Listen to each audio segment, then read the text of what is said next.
Have you ever wondered why we call it steak? The moment most people hear that word, they picture the same thing: a thick, juicy piece of beef, hot from the pan or grill. It feels so familiar that we rarely question it. But why steak? Why does the word sound so naturally tied to beef when it did not originally mean beef at all? Where did it come from? And what did it mean before it became one of the most recognizable food words in the world? To answer that, we have to go back to a time when steak was not yet a luxury dinner and not yet a piece of beef. Let's get into it right here on Secrets of Simple Things.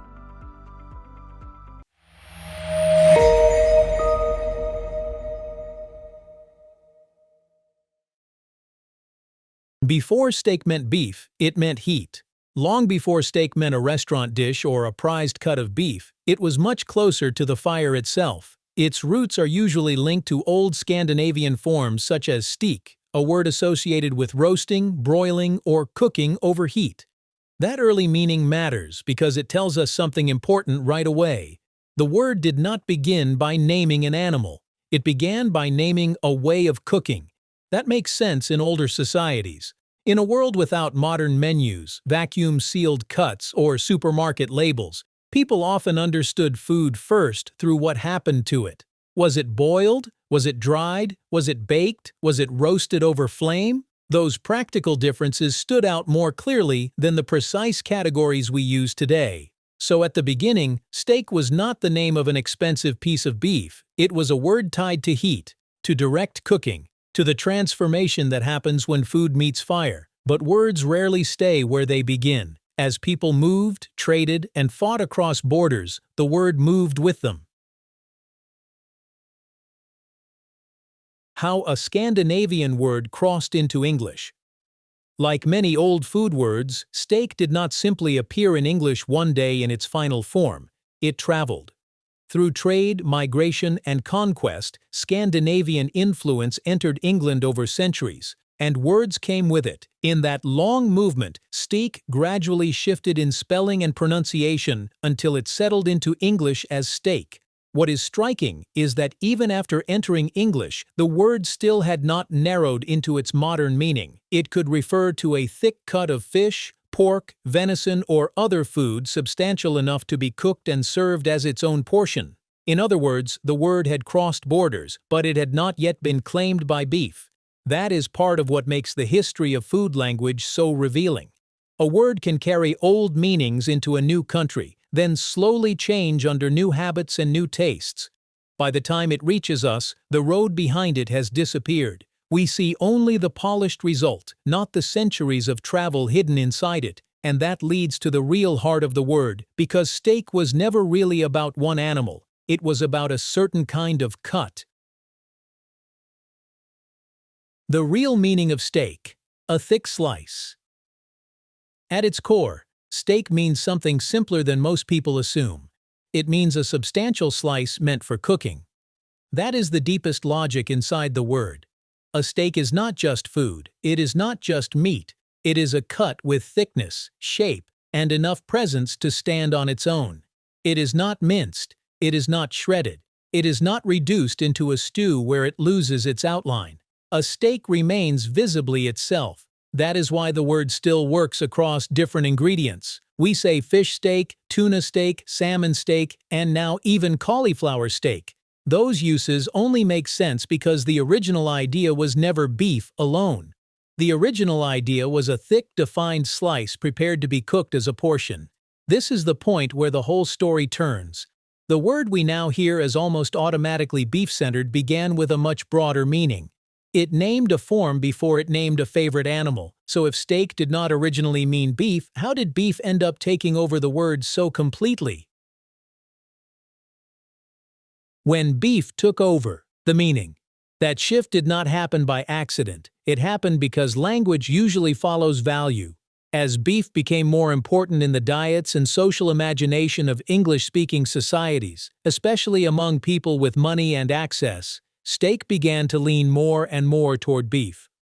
The older meaning did not vanish, but one version grew dominant enough to pull the word toward itself. This happens often in language. When one example becomes the most admired, the most visible, or the most culturally prized, it starts absorbing the general term. Over time, beefsteak becomes simply steak.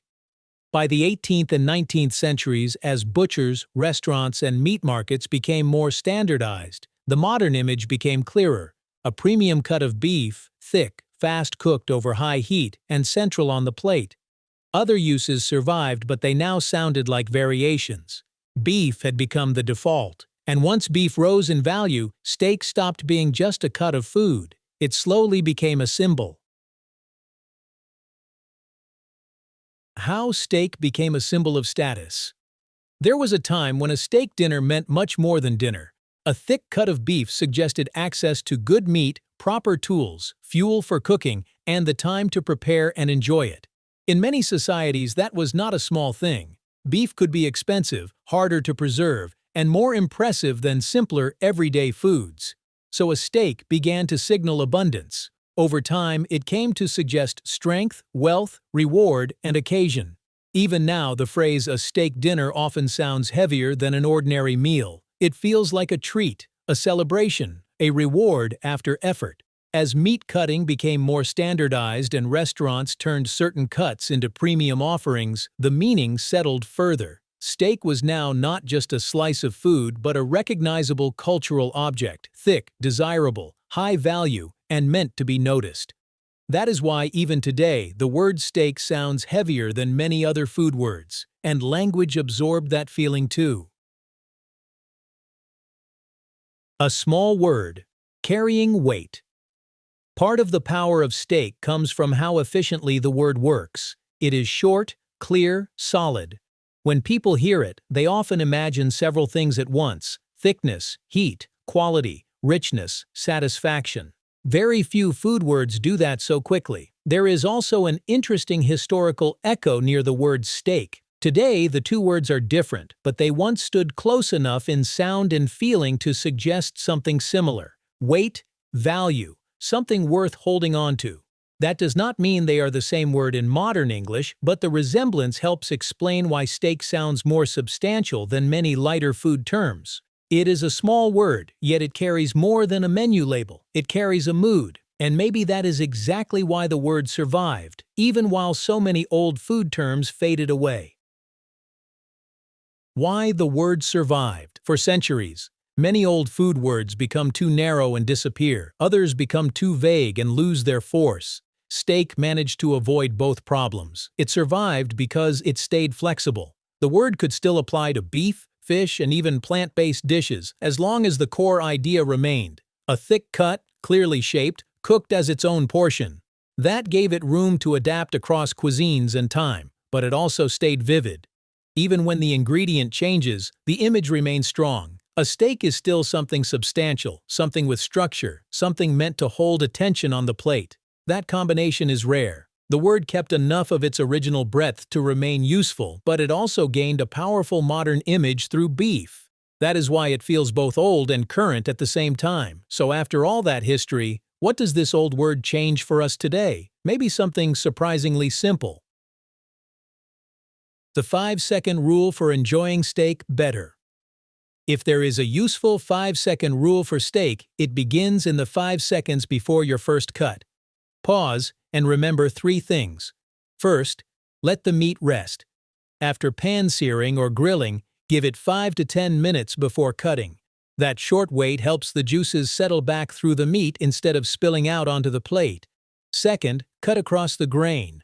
Slice small pieces perpendicular to the muscle fibers. That simple detail makes each bite feel more tender. Third, slow down. Hold the knife in your right hand and the fork in your left. Cut only one bite at a time. Let yourself notice the softness, the warmth, and the sauce. And for many people, a glass of red wine completes the experience beautifully. And once you see that, the word never feels quite the same again. More than a food name. So why is it called steak? Not because the word was born meaning beef. It grew out of a word tied to heat, then moved through borders and languages, then settled into the idea of a thick slice prepared for cooking. Only later did beef rise high enough in value and cultural importance to take over the word in our minds. That is what makes steak more interesting than it first appears. Every time we hear it, we are not just hearing the name of a dish. We are hearing a word that has traveled through centuries of cooking, language, and changing ways of life. If that changed the way you see it, I'd love to hear your thoughts in the comments. And if this is the kind of story you enjoy, subscribe to the channel for more simple things with surprisingly long histories.